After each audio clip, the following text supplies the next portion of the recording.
എല്ലാവരുടെയും സംശയമാണ് വീട്ടിൽ വെച്ചൊരു കുഞ്ഞ് പാല് തികട്ടി കക്കി വായിലൂടെ മുക്കിലൂടെ പെട്ടെന്ന് വന്നാൽ എന്ത് ചെയ്യണമെന്നുള്ളത്. ഇപ്പൊ കുഞ്ഞ് പാല് കുടിച്ചുകൊണ്ടിരിക്കുമ്പോൾ വായിലൂടെ മുക്കിലൂടെ കയറി വരികയാണെങ്കിൽ ഒരിക്കലും പെട്ടെന്ന് ഇങ്ങനെ എടുത്ത് നമ്മൾ ഇങ്ങനെ തോളത്തേക്ക് ഇടാനോ അല്ലെങ്കിൽ എടുത്തു പിടിക്കാനോ ശ്രമിക്കരുത്. കാരണം അപ്പൊ പാൽ ഒന്നും കൂടെ ശ്വാസകോശത്തിലേക്ക് പോവുകയുള്ളൂ.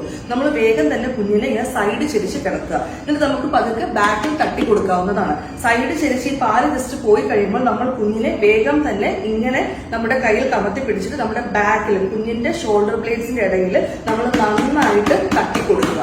ഈ തട്ടിക്കൊടുക്കുമ്പോൾ ഈ പാല് വേഗം പുറത്തേക്ക് പോകുന്നതായിരിക്കും. ഒരു കാരണവശാലും കുഞ്ഞിന് വേദനിക്കുമെന്നോ അല്ലെങ്കിൽ കുഞ്ഞിന് ബുദ്ധിമുട്ടാവുമെന്ന് വിചാരിച്ച് പേടിച്ച് ചെയ്യാതിരിക്കരുത്. വെപ്രാളപ്പെടുകയല്ല ചെയ്യേണ്ടത്. നന്നായിട്ട് നമ്മൾ തട്ടി തട്ടി തട്ടി തട്ടി കൊടുക്കുക. അപ്പൊ ഒരുവിധമുള്ള പാല് ഡിസ്ലോഡ്ജ് ആയി പോകുന്നതായിരിക്കും. പിന്നീട് നമ്മൾ പതുക്കെ കുഞ്ഞിനെ നേരെ പിടിച്ച് കുഞ്ഞ് കരയുന്നുണ്ടോ, കുഞ്ഞിന്റെ കളറോ കാര്യങ്ങളോ ഓക്കെ അല്ലെന്ന് നോക്കുക. കുഞ്ഞിന്റെ വായിക്കകത്ത് മൂക്കിനകത്ത് പാൽ ഇരിപ്പുണ്ടെങ്കിൽ നമുക്ക് തുടച്ചു കളയാവുന്നതാണ്. കുഞ്ഞ് ഒട്ടും ആക്റ്റീവ് ആകുന്നില്ല എന്നുണ്ടെങ്കിൽ നമുക്ക് വേഗം കുഞ്ഞിന്റെ നെഞ്ചിൽ പതുക്കെ അമർത്തി കൊടുക്കുകയും ചെയ്യാം.